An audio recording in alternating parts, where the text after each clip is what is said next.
खबरों में आगे बढ़ते हैं। अगली खबर उत्तर प्रदेश से है। सहारनपुर एक बार फिर जल रहा है। महाराणा प्रताप जयंती के मौके पर सहारनपुर में निकाली गई शोभा यात्रा को लेकर दो पक्षों के बीच टकराव हुआ। पथराव, आगजनी और फायरिंग में एक व्यक्ति की मौत हो गई, जबकि पुलिस समेत 1 दर्जन लोग घायल हैं। जुलूस को लेकर शुरू हुए हिंसक बवाल में गोली लगने से एक युवक की मौत हो गई है। मामले की गंभीरता को देखते हुए पूरे इलाके को पुलिस ने छावनी में तब्दील कर दिया है। तस्वीरें भी एक तरफ हम आपको दिखा रहे हैं।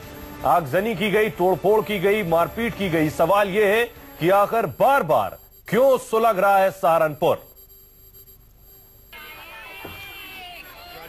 ये तस्वीरें हम आपको दिखा रहे हैं सहारनपुर की। खबरें हैं कि दरअसल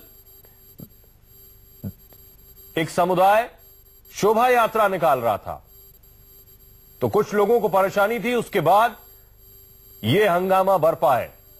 सवाल यह है कि शोभा यात्रा को लेकर इससे पहले एक बार जब सहारनपुर में हंगामा हो चुका है, एसपी के घर तक लोग हंगामा कर चुके हैं, तो दोबारा शोभा यात्रा निकालने की इजाजत क्या प्रशासन ने दी थी?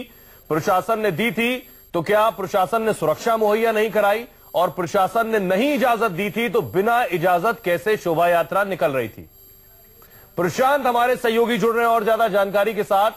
प्रशांत, क्या अपडेट है आपके पास और कैसे ये इतना बड़ा मामला बन गया? क्या शोभा यात्रा की इजाजत थी?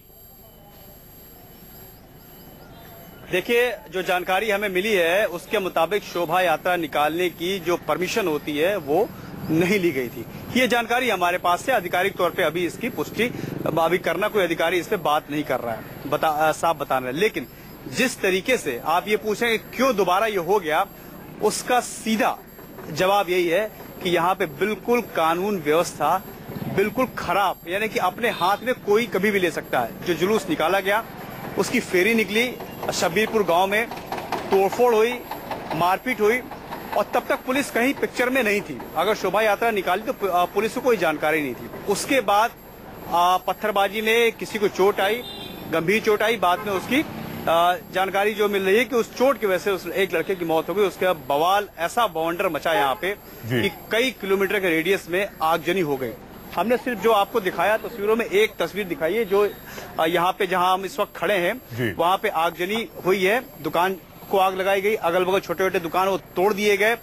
तो ये शब्बीरपुर गांव में एक जातीय संघर्ष किस तरीके से इतना खतरनाक रूप ले लिया वो, और उसमें कहीं भी कानून व्यवस्था पिक्चर में नहीं आती। यानी कि बड़ा सवाल यही है कार्रवाई कि आखिर सहारनपुर की कानून व्यवस्था की हालत ऐसी क्यों है? प्रशांत बता रहे हैं कि दरअसल ये जातीय हिंसा है, दो जातियों के बीच टकराव की वजह से ऐसा हुआ। तो बड़ा सवाल ये है कि क्या इसके पीछे कोई सियासी साजिश भी है? बहुत बहुत शुक्रिया प्रशांत, आगे भी इस पर आपसे अपडेट लेंगे। एक छोटे से ब्रेक के लिए रुक रहे हैं और ब्रेक के बाद